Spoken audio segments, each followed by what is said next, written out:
Welcome to Uncaged. Today, we're speaking with Eric Soderberg. Eric is the managing partner at Forefront Communications Group. They're a boutique marketing and PR firm that moves fintech and capital market firms to the forefront.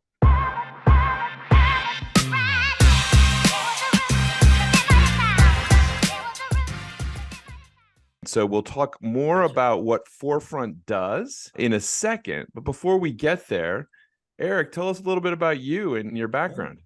Will do. Well, thanks again for having me on the program. So, my background, been close to 30 years in the market that many have heard of called Fintech.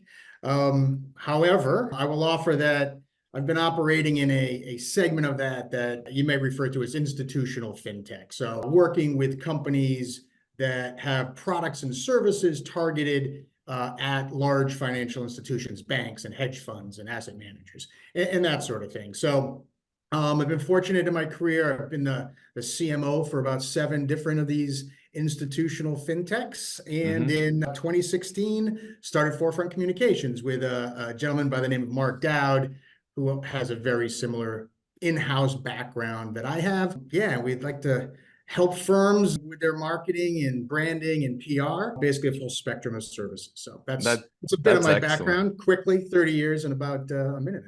Yeah, no, and Eric, I mean, maybe very fortuitous. You knew fintech was going to be the center of the universe, and here we are.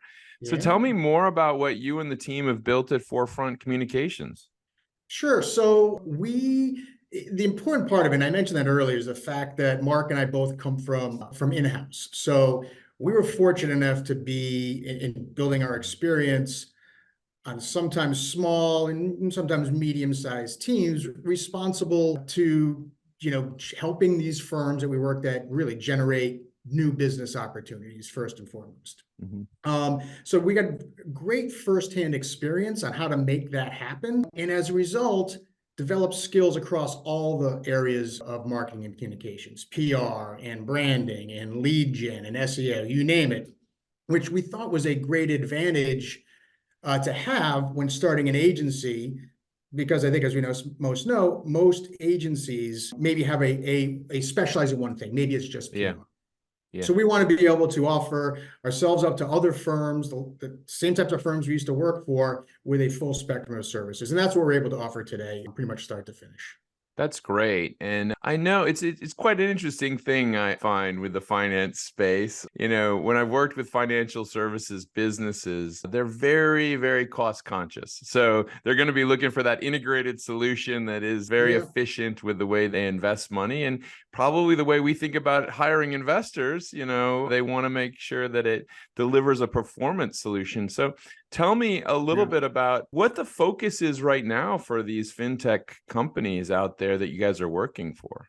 Yeah, so it does vary quite a bit based on the size of the firm we're working with. People either hire us to be sort of the entire outsourced marketing department, and sometimes we're just supplementing certain areas of their business. Perhaps we're just doing a new brand for them, but not handling anything along the communications or PR line. So, I think, since you brought up costs and things, I think when you're a smaller firm and you are looking to launch a business, get a jump start, fill your funnel quickly with leads, you're going to have some choices to make when it comes to your marketing and communications plans. You can cross your fingers and hope to find that person who understands the industry, which is hugely important, can write, has PR contacts, can design, is savvy with social media. I mean, I think you get the point. This is a unicorn. It's next to impossible to find. And someone that even comes close to having all those skills probably has many years of experience, probably will be fairly expensive. And the minute they arrive at your firm, they're going to want to be working on strategy, not packing trade show boxes, not doing daily social posts, and they'll want to immediately start hiring people to help them. So that's an early stage firm. We work with a lot of those. We have a great value prop, I think, for the smaller firms, the ones that are getting launched or maybe around a Series A level, where they want to start putting a lot of money and attention into their marketing and communications. In that we have that that experience. We understand the market super well, and we can do all of those things well. We have a Right. design team, we have a digital and SEO team, we have a writing team. So pretty plug and play, up to speed really quickly and hitting the ground running with almost no delay. So that's I think, that's yeah, no, I think another element right there is you might bring in one person. Certainly, I think you laid that out perfectly. They can't do all of those yeah. things. It's impossible for them to keep up to date on the latest, greatest of all of those areas. But also, this is a space that is heavily regulated. And really understanding the complexities there, and also having the relationships to make sure that everything stays on track. I think that outsourced support is really critical. Yeah, no, it makes a lot of sense. And look, if you are, and most of these size firms I mentioned, it's most often it's the CEO, one of the Yeah. co-founders. Maybe it's the head of business development, and it's quite likely none of these people actually have a lot of like hands-on tactical marketing experience. So they also don't want to be in a position where they have to teach a lot to whomever they may hire as that first marketing person. So it makes a lot of sense in a lot of situations for sure. So, I mean, I love the fact that you've built this firm out. And really, I think that combination of being in-house at places and then going on to the services side is just the best, because you really know kind of what the mindset is of those founders and what they're going through. But tell me a little bit what drives your passion for this stuff. I mean, you're obviously now at this point a guru in the space, but really, where did it start? Why was this the area? I can tell you, and I'll be honest, I was not in college thinking I wanted to be in fintech Yeah. for sure. But I ended up there. I started my career at a company called Thompson Financial, which Mm. has many name changes since that time. And then got my first CMO job at a company called McGregor. And it was then where, it was a relatively small company. 5 years later, enjoyed a really exciting sort of exit when it sold to a big player in the space. And just being part of a team that could build something up, be responsible for all the programs from the initial brand to every single program throughout that company's history was just an exciting thing. And we get the opportunity now to do that all the time. Like I said, a couple of times already, these are the types of firms we work with, Series A level startups, when we do a full sort of outsource sort of work. And it's that same thrill over and over and over again. I think in the course of just in the last probably 3, 4 years, close to 40 projects where we literally launched a company, served as their outsourced marketing and communications department, saw a couple of these firms get billion-dollar valuations within a few Wow. years. So this is what we live for nowadays. Hence, Well, like you said at the beginning, launch to leadership. That's the whole idea. well, Eric, I hope you got a cut of some of those deals. That would be We've come visit started to you. work that way a little Yeah, bit now. I'll come visit you on your private island. Yeah, But I mean, right now, certainly the marketing space is going through a bit of a kind of a, I'd say, a technological shift. There were a lot of marketplaces built out over the last decade that made things more efficient. We bought TV that way, programmatic buying, search, etc. Now with AI and generative AI, there's another discussion. How does that play into what you and the team are working on and how you do what you do?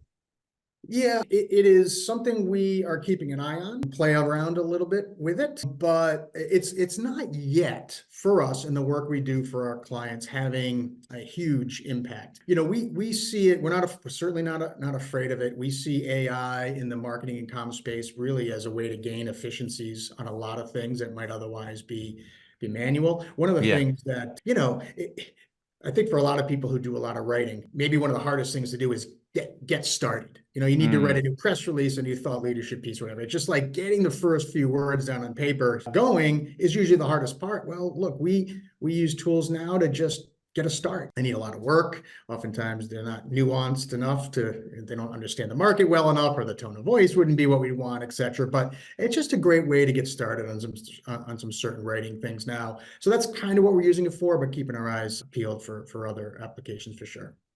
And I mean, I think I'd be remiss as someone who works so closely to the world of finance maybe you can play the role of Nostradamus here and give us a sense of what next year, what 2024 will look like. Are we seeing excitement again? Are we moving into a brighter future, or same as? Well, I think so. Again, I'm talking about this institutional fintech niche here. I think there was a lot of excitement, and a lot of the firms we work with went on major hiring sprees and investing sprees during the COVID timeframe. I think in many cases, some of these firms got a little bit ahead of themselves. So this year we saw a little bit of a pullback from some people. We saw less sort of PE money coming into this space through most of the year. But I'd say the last couple months of this year, it seems like everything is sort of picking back up again. So I think I'm feeling pretty bullish about next year for our space Yeah. and the investment in marketing and PR, et cetera. I think more companies will be getting some funds next year as well. And I can just tell you that we're working with a couple of companies right now because some very interesting products coming out. Couple in the crypto space, which Woo. keep an eye on that. I think that Well, I was about to sell all my crypto, but I had a I wouldn't conversation do with a that. crypto I guy would not do yesterday. that quite yet. Yeah, I would exactly. hang in there, I think. That's what I'm hearing. That's what I'm hearing. Yeah, you've seen that price moving up, and I think this excitement around the possibility of a Bitcoin ETF being approved, and there's some other products similar to that are coming out, which should get even more institutional interest, which will lead to some more retail interest in crypto. So keep your eye on that space for sure. That's excellent. Eric, if someone wanted to reach out and learn more about what you and the Forefront team are working on, where's the best place to reach you? Yeah, best would probably be to go to our website, www.forefrontcoms.com, and you can email me at esoderberg@forefrontcoms.com. Excellent. Well, Eric, thank you so much for being on the Uncaged Thank show you, Terry. today. We've been speaking with Eric Soderberg. He is the managing partner at Forefront Communications Group. They are a boutique marketing and PR firm that moves fintech and capital market firms to the forefront.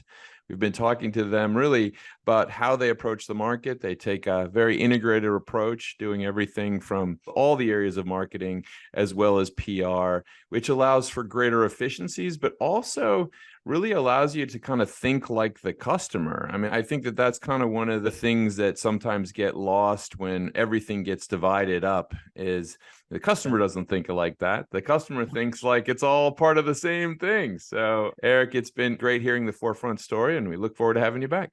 Thank you very much. Appreciate it. Cheers.